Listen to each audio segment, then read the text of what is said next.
And so right now, my priorities are very straight and very fixed, and those need all of my attention. And I think that there will be an opportunity in the future that opens up for some other things that I've maybe wanted to do over the last few years that I just haven't had the opportunity.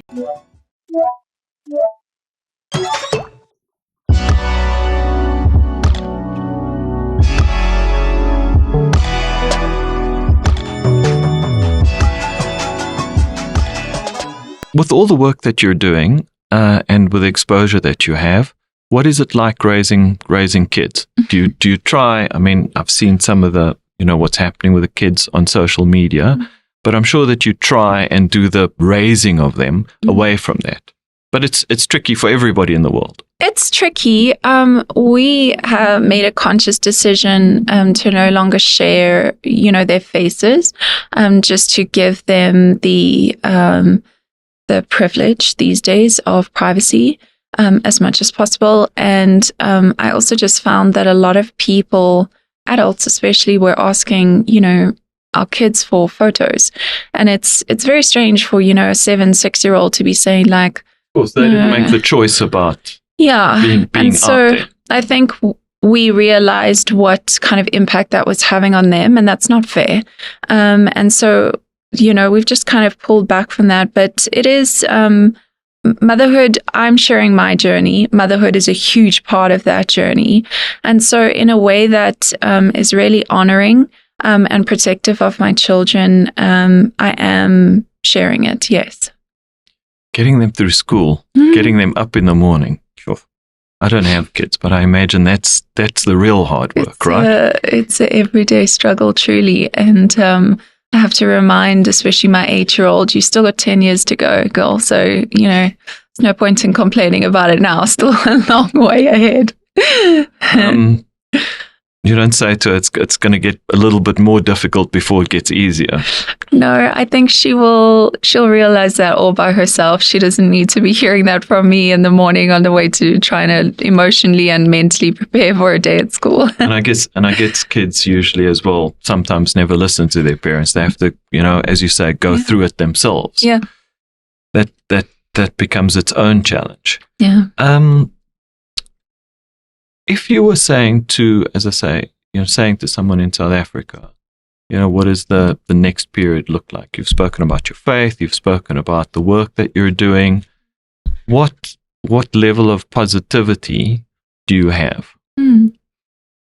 I think I did a talk recently, and somebody asked a question, or maybe not asked a question. She made a comment. She's like, the new Rachel feels like she's just stepped onto the scene, and it's like the old Rachel's gone and the new Rachel's here. And I kind of responded and I just said, I don't really know what that means, actually. This idea of this new Rachel, or like this, new me.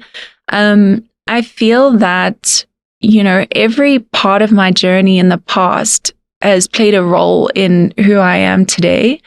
And I keep reminding myself, but also everybody else, like, I'm just a girl. Like, yes, I have a very public persona and I share a lot on social media. But I also make mistakes, and I also need to make room for myself to make mistakes and to navigate something that there's no blueprint for, right? Like, there's no manual on how to do certain things well, or, what to do, what not to do. And so I think with all of that in mind, I'm kind of taking that into my future and where I'm wanting to go. And I just have a very clear mission on my heart. I recently sat at a waiting room for a meeting, and there was the top 100 CEOs in South Africa magazine, a Forbes thing. And I was flipping through it, and there's still maybe a handful of women that are considered the top 100 CEOs in South Africa. And I just feel very strongly that there needs to be more space created for women in order to lead in different sectors. And when I say that, I don't just refer to business and in corporate, but also in their households, to to have space created for them to lead well. What does it look like for a woman to thrive? But this expectation on women to be great moms, great wives, look a certain way. It's toxic. It's ridiculous. It's not even toxic. It's also impossible and unrealistic. And I think that, yes, it's a conversation that we all hear, but perfect momming. Yeah, there's no such thing. but that's the expectation. And I just think that expectations need to be managed, and women should be able to be equipped and supported in order to lead in their sectors and in their homes as well as possible. And you're out there speaking about that? Very much so. Absolutely. Are you and Sia still friends? Sia and I are trying to navigate something that is very tricky. And I think anyone that has tried to navigate a season that we are in currently knows that it's not always an easy one. So I think for now, we are doing as best as we possibly can.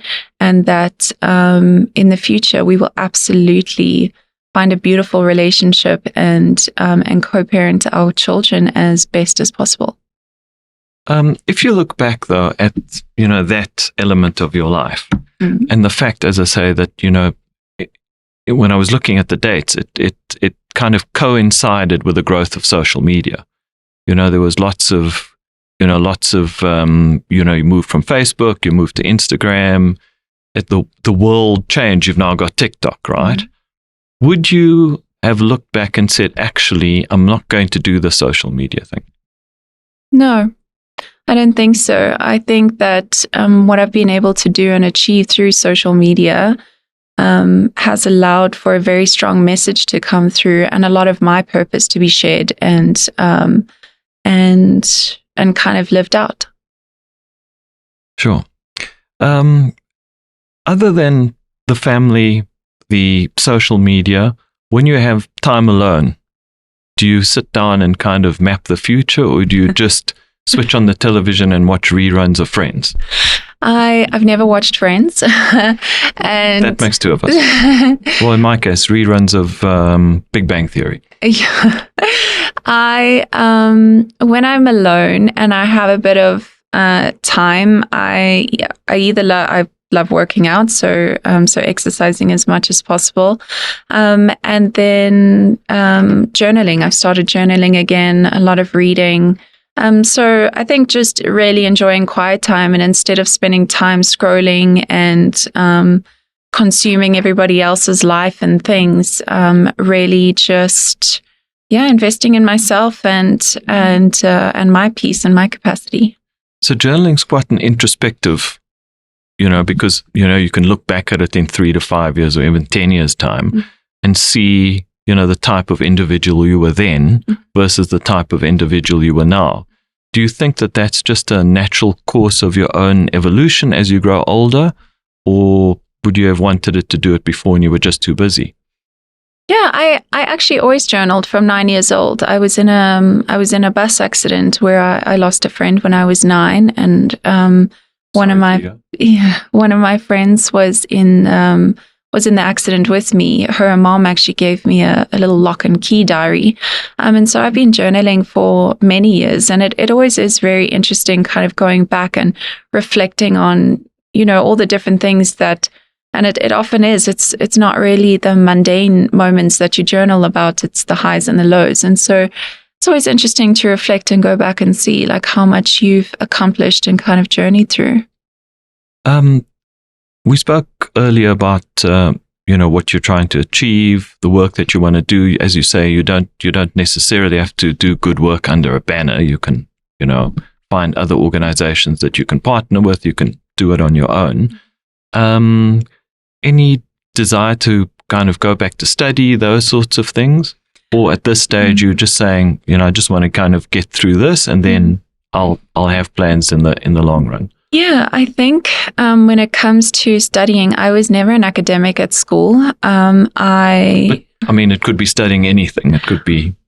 I know, but even studying anything, I tried to actually do a course a couple of years ago, and I just couldn't to sit down, and it was a very practical course, but to sit down in front of your computer for hours of a day, I really struggle with. And so academically, studying in whatever shape or way form it comes in, what's looking a lot more attractive to me now, especially with AI, is these opportunities to do short courses. So it's a day or two, led and very practically, and you have like an AI tutor almost in the background. So there's a couple that I'm looking at. But I'm very busy. I am very, very busy, and I'm juggling many balls at the moment.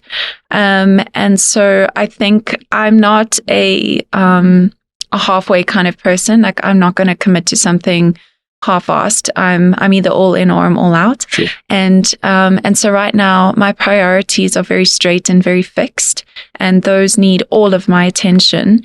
And I think that there will be an opportunity in the future that opens up for some other things that I've maybe wanted to do over the last few years that I just haven't had the opportunity.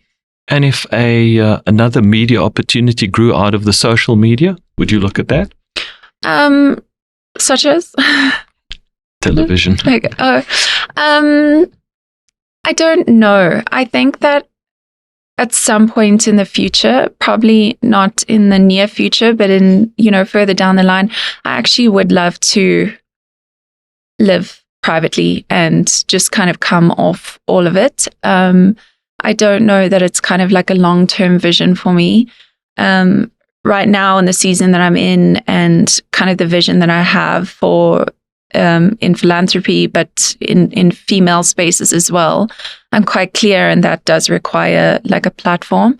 But necessary evil. Yeah, no, I don't see kind of going into media long term part of my goal or journey. Just one more question. We spoke about, you were very strong on the point of, women taking their rightful place, not only from a business point of view, but in all other, forms of endeavors. And that's, as I say, that wasn't necessarily an absolute focus of the foundation. Are you going to try and join other organizations or kind of build that as part of your social media persona? So it was at the foundation, part of the work in our gender-based violence work. We worked a lot with women and empowering women and supporting women. And absolutely, I believe, that if you want to get a lot done and you want to get it done well, to partner and work with organizations, I think is so important. And I don't know everything. And there's a lot of individuals, a lot of organizations who've done a lot of work, a lot of resources, a lot of research, and have done a lot of, have had a lot of life experiences that I want to work with. I'm not interested in reinventing any wheels. I'm not interested in going in any part of this alone. I want to partner and collaborate with organizations and people that know better and can do better. If there's an opportunity where I can lift the work that other people are doing, I've got no interest in putting my name all over the place and, saying I'm doing this and I'm doing that. I just want to do good work in South Africa. And so if there's a way that I can support another in their work, then count me in. Well, thanks again for joining us. Thank you for having me. Certainly in all your endeavors and momming. Yeah. I wish you all the best. It's a tough game. Yeah, I appreciate it so much. Thanks, Randall. Thank you. Thank you.